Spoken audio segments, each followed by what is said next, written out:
Ça nous est déjà tous arrivé de faire un dessin, le croquis super, l'ancrage super, mais arrivé le moment de la coloration, c'est un flop total. Le dessin est raté et t'en as juste marre d'avoir tout le temps de coloration.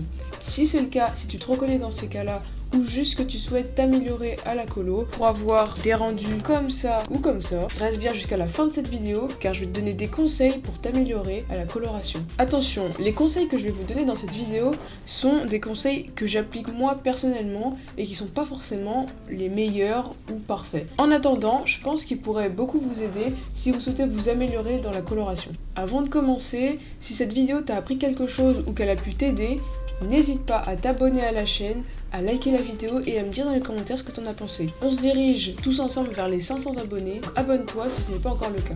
Bref, on est parti pour la vidéo. Avant de commencer, il faut savoir que les feutres à alcool sont des feutres qui vous permettent d'être relativement souples en matière de dégradé ou de mélange de couleurs. Donc ça va beaucoup nous aider pour pouvoir avoir une coloration assez réaliste dans certains moments. Le premier conseil, qui peut paraître assez évident pour les personnes qui dessinent souvent, ça va être de prendre à côté de soi une feuille qui va nous servir de brouillon où on va pouvoir tester les couleurs autant de fois qu'on veut.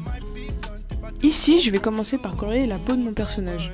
Pour ça, j'ai sorti tous mes feutres de couleur peau et je vais pouvoir les essayer un par un sur ma petite feuille de brouillon à côté. Une fois que j'aurai posé toutes les couleurs, je vais pouvoir commencer à réfléchir et à regarder quelles couleurs correspondent le mieux pour la peau de mon personnage. Bon, maintenant que c'est fait, comment colorier ? En réalité, c'est pas si compliqué que ça, et ça va être quasiment tout le temps les mêmes étapes à suivre. Premièrement, moi sur la référence que j'ai choisie, il y a beaucoup d'espaces qui vont rester blancs. Si c'est votre cas, alors délimitez avec la teinte de peau la plus claire que vous avez ces espaces-là pour savoir où est-ce qu'il faut colorier ou pas. Sinon, vous pouvez directement passer à l'étape numéro 2. Alors, pour colorier la peau de votre personnage, et en fait on va voir que c'est la même chose que ce soit pour les cheveux ou même les vêtements. Mais donc, pour commencer à colorier la peau de votre personnage, vous allez prendre votre teinte de peau la plus claire que vous avez et commencer à remplir toute la surface. En fait, on va toujours venir partir de la teinte la plus claire jusqu'à la teinte la plus foncée. Le remplissage que vous venez de faire avec la teinte la plus claire va vous servir de base. D'ailleurs, quand je parle de la teinte la plus claire, c'est la teinte la plus claire pour votre personnage. Si vous avez un personnage qui est beaucoup plus foncé ou plus bronzé, votre teinte de peau la plus claire sera pas la même. Bon, une fois que vous avez posé votre base claire, vous allez commencer à ombrager votre personnage. Ça va donner, bien évidemment, du relief. Vous allez prendre la deuxième couleur la plus claire que vous avez, donc la teinte juste au-dessus. Ça va être plus foncé, mais pas encore le plus foncé que vous avez.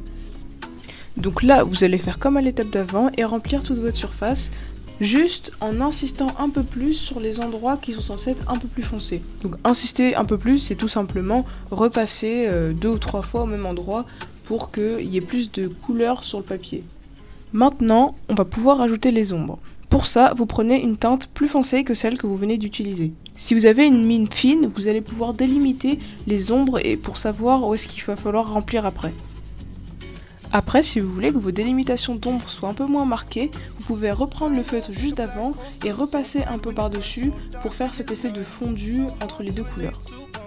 Bon, et je pense que vous avez compris, mais il va falloir refaire exactement la même chose au niveau de son cou. Donc on gomme pour éviter de laisser toute trace de crayon après notre coloration. Et c'est reparti, on refait exactement les mêmes étapes. On pose la base, on repasse avec la couleur principale de la peau, puis on rajoute les ombres. Ici, je vais même reprendre une teinte encore plus foncée pour accentuer certaines zones d'ombre. Par exemple, juste en dessous du cou, et après on fait en fonction du dessin et du personnage qu'on est en train de colorier.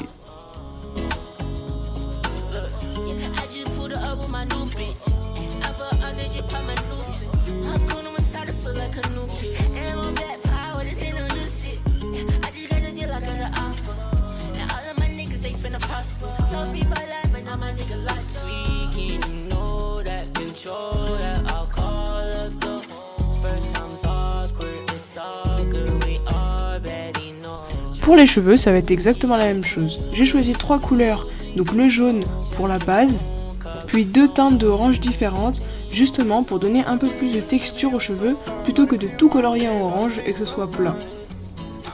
Et donc là, avec le feutre jaune, je vais déjà commencer par délimiter toutes les zones de lumière qui vont rester à peu près blanches, et ensuite je vais tout remplir.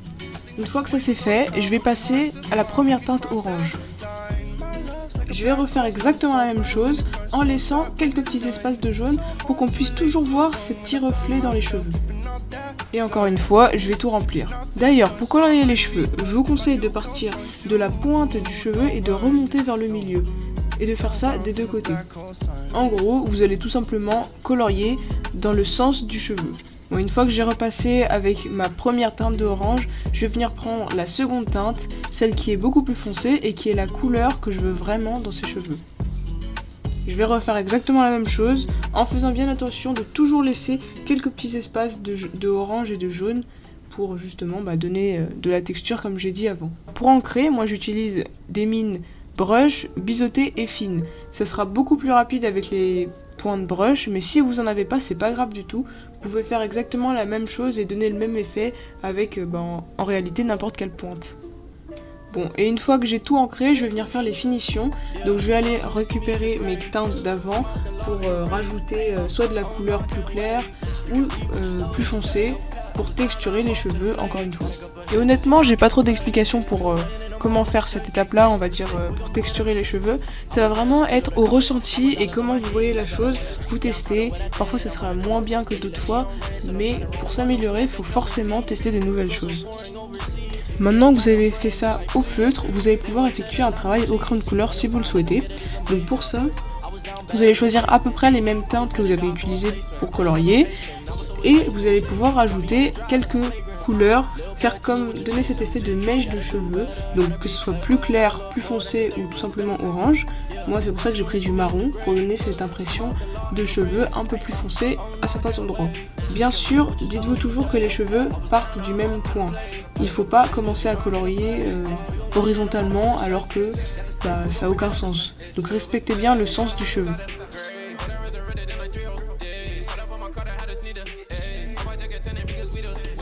Maintenant, on va pouvoir passer aux vêtements. Et encore une fois, ça va être exactement les mêmes étapes à suivre. À part que pour les vêtements, une base claire n'est pas forcément nécessaire en fonction de ces vêtements, si c'est plutôt foncé, clair. Bien sûr, j'ai pas utilisé de crayon pour colorier sa peau, mais si vous avez des crayons qui sont adaptés, vous pouvez aussi les utiliser pour donner de la texture en plus, et ça va être la même chose pour les vêtements. Mais sinon, en soi, ça va vraiment être tout le temps les mêmes étapes. On part d'une base claire pour venir petit à petit devenir de plus en plus foncé. En fait, c'est le même principe que faire un dégradé. Bon, et bien maintenant que les cheveux, la peau et les vêtements ont été coloriés, je vais pouvoir faire les yeux et la bouche. Moi, je préfère les faire en dernier, mais il n'y a aucune obligation, vous pouvez très bien les faire en premier, ou en même temps que vous faites par exemple la peau. L'ordre n'a aucune importance sur ce coup-là.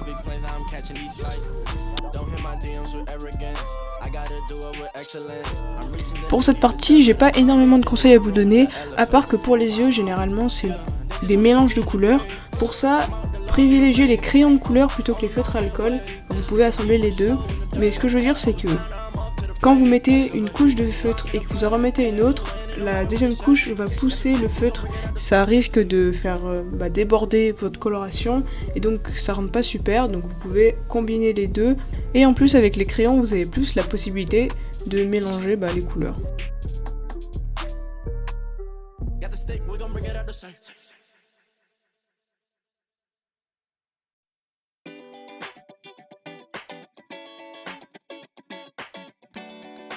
Bon, maintenant que les yeux et la bouche c'est terminé, on va pouvoir passer à la dernière étape.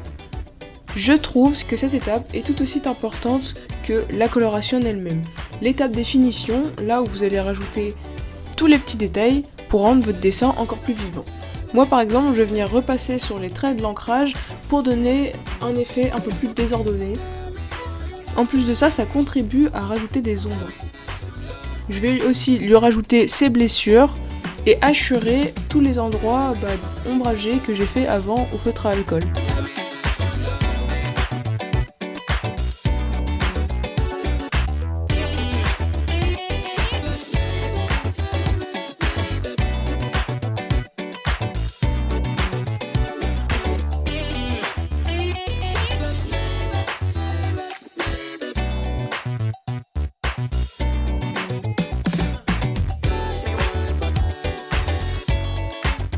Bon, et bien maintenant, il reste plus qu'à faire un fond. Donc moi j'ai opté pour un fond plutôt simple, tout en noir, mais en laissant un petit contour blanc. J'essaie de tester de nouvelles choses, car encore une fois, c'est que comme ça qu'on s'améliore.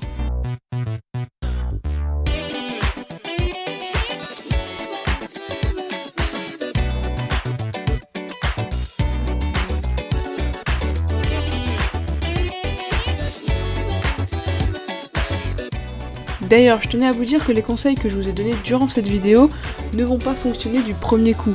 Forcément, ça demande beaucoup d'entraînement, mais au moins grâce à cette vidéo, vous savez déjà quelle direction prendre. Et pour finir cette dernière étape, on va rajouter des reflets blancs.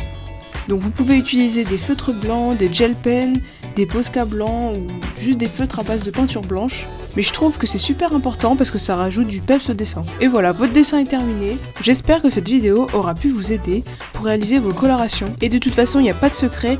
Plus vous ferez des colorations, plus vous vous améliorerez. Voilà, merci d'avoir regardé cette vidéo et moi je vous dis à la semaine prochaine pour une prochaine vidéo.